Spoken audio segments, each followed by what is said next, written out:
बच्चन के साथ चाहिए नौकरी की जुमला से महंगाई का भोजा चाहिए कि महंगाई से मुक्ति, किसान की फसल का दाम चाहिए कि सरकार का लाठी, जनता के वोट के बदले रोज हाथ चाहिए कि रोजगार चाहिए। जो चुनाव का आखिरी चरण बचा है, चुनाव का आखिरी चरण होने जा रहा है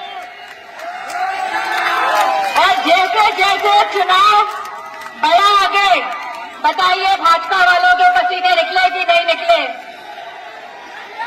आज भाजपा के बड़े नेताओं के पास मन से बोलने के लिए कुछ नहीं है।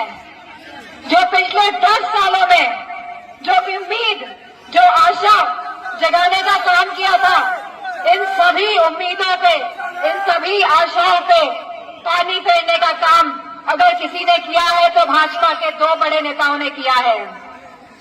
भाजपा के 2 बड़े नेताओं ने मिलकर पूरे देश की उम्मीदों पे, सपनों पे, आशाओं पे पानी फेरने का काम किया है और इनकी तृष्णा खत्म होने का नाम नहीं ले रही है और ये चाहते हैं कि तीसरी बार भी सरकार बनाएं।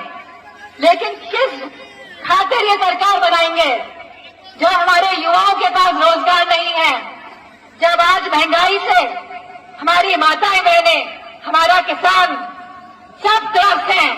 और बताओ, अग्निवीर जैसी योजना लाके इन लोगों ने देश का सम्मान गिराने का काम किया कि नहीं किया। इन्हें किसी के सम्मान से मतलब नहीं है। ये अहंकारी लोग हैं, इन्हें किसी के सम्मान से मतलब नहीं है। ये नहीं चाहते कि युवाओं का भविष्य उज्जवल बने। बताओ, पेपर लीक हुए कि नहीं हुए और कितनी बार पेपर लीक हुए? 1 बार, 2 बार, 3 बार, 4 बार, 10 बार। और अगर उनकी सरकार आती है तो ये जो श्रृंखला है ये ऐसी ही चलती रहेगी। लेकिन मुझे खुशी इस बात की है कि आज पूरा देश परिवर्तन और बदलाव की ओर बढ़ रहा है और देश में नया सूर्योदय होने जा रहा है और इस सूर्योदय से हमारे युवाओं का भविष्य उज्जवल होगा, हमारे किसानों का भविष्य उज्जवल होगा, हमारी माताओं बहनों का भविष्य उज्जवल होगा। क्योंकि गठबंधन की सरकार और समाजवादी पार्टी की जब जब उत्तर प्रदेश में सरकार बनी है तो हमने काम करके दिखाया है। युवाओं को रोजगार दिया है, भर्तियां दी है, लैपटॉप दिया है, पेंशन दी है और आने वाली गठबंधन की सरकार बनने में हम अपनी महिलाओं को 1 लाख रुपए की पेंशन देने का जहां काम करेंगे, वही जितने भी रिक्त पद पड़े हैं, खाली पड़े हैं, उनको भरने का काम भी किया जाएगा। और ये रिक्त पद क्यों नहीं भर रहे हैं आपको पता है?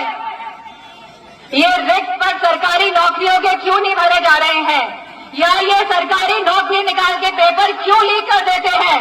क्योंकि संविधान के माध्यम से जो आपको आरक्षण का हक मिला है, कहीं ना कहीं साजिश है इन लोगों की कि ये इसको भी बदल दे। तो ये लड़ाई जहां संविधान को बचाने की लड़ाई है, जहां लोकतंत्र को बचाने की लड़ाई है, वहीं ये लड़ाई अब सम्मान की लड़ाई भी है और सभी समाजों के सम्मान की लड़ाई है। आज युवा परेशान है, आज हमारे बुनकर भाई परेशान है, आज हमारा किसान परेशान है, आज हमारे मजदूर परेशान है। बताओ कौन बच गया? माताएं बहनें परेशान, किसान परेशान, कौन बच गया? और उसके बाद भी ये चाहते हैं कि सत्ता में बने रहें। लेकिन मुझे पूरा विश्वास है कि आपका एक एक वोट जहां समाजवादी पार्टी को सींचने का काम करेगा, जहां आप सब समाजवादी पार्टी को सींचेंगे, को आगे बढ़ाने का काम करेंगे, मुझे पूरी उम्मीद है कि मंच पर से सभी नेतागण भी इस समाजवादी पार्टी को सींचने का काम करेंगे। क्योंकि यह लड़ाई अब समाजवादी पार्टी को मजबूत करने की लड़ाई है और अगर राजीव राय जी संसद तक पहुंचते हैं तो इससे बताइए समाजवादी पार्टी मजबूत होगी कि नहीं होगी? तो आप सब मुझे वचन दीजिए, कि आप एक एक वोट समाजवादी पार्टी को देंगे कि नहीं देंगे। आने वाली 1 तारीख को एक वोट 7 से 12 बजे तक समाजवादी पार्टी का बूथ तक पहुंचाने का काम करेंगे कि नहीं करेंगे? करेंगे कि नहीं करेंगे? करेंगे कि नहीं करेंगे? मंच वाले लोग थोड़े कम हाथ उठा रहे हैं। तो मैं समझती हूँ आप सबने वचन दे दिया है, दिया कि नहीं दिया? 3 बार हाथ उठाने का मतलब वचन दे दिया है। और देश की पुरानी कहावत है, इसको मिटने तो नहीं दोगे कि प्राण जाए लेकिन तो मुझे पूरा भरोसा है कि राजीव राय जी जो पहले 2014 में भी चुनाव लड़ चुके हैं और जिनका मूल है कि वो समाज सेवक हैं, उन्हें लगातार समाज की सेवा करने का कार्य किया है, चाहे कोरोना काल हो, चाहे बच्चों को पढ़ाने का काम हो। तो ये मैं समझती हूँ अगर ये सांसद बनते हैं तो आप लोगों की आवाज तो उठाएंगे ही, साथ ही क्षेत्र में और विधायकों के साथ मिलकर आपके सुख दुख में भी आपका साथ देने का काम करेंगे।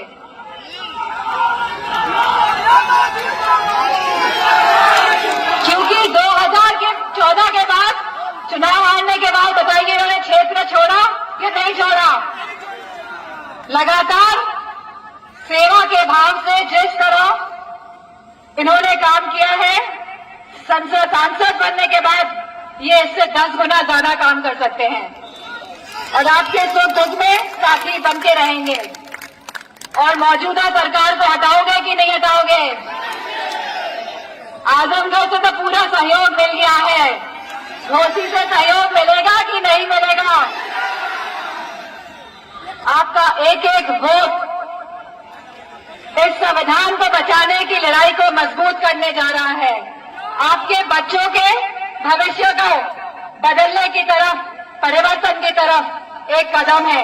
और मुझे पूरा भरोसा है कि भाजपा के नेता जिनके पास अब बताने के लिए कुछ नहीं है, जो जनता को अब मुंह दिखाने के लायक नहीं बचे हैं, जहां रोजगार नहीं, जहां किसानों की एमएसपी नहीं, जहां हमारी माताओं को पेंशन नहीं, जहां महंगाई की वजह से सिंचाई महंगी, जहां बुनकरों को कोई सम्मान नहीं, तो मुझे पूरा भरोसा है कि ऐसी सरकार को हटाने का सहयोग आप सब करके समाजवादी पार्टी को भी मजबूत करने का काम करेंगे। इन्हीं शब्दों के साथ मैं आप सभी को, क्योंकि आप 12 बजे से यहाँ पे आ गए हैं और बहुत गर्म है, तो आप सभी को, जितने भी घोषे के लोग आज यहाँ उपस्थित हैं और जो दूर दूर तक मुझे नजर आ रहे हैं, आप सभी को मैं बहुत बहुत धन्यवाद और आभार प्रकट करती हूँ और मंच पर से सभी नेताओं को समाजवादी पार्टी के बहुत बहुत धन्यवाद और आभार। धन्यवाद।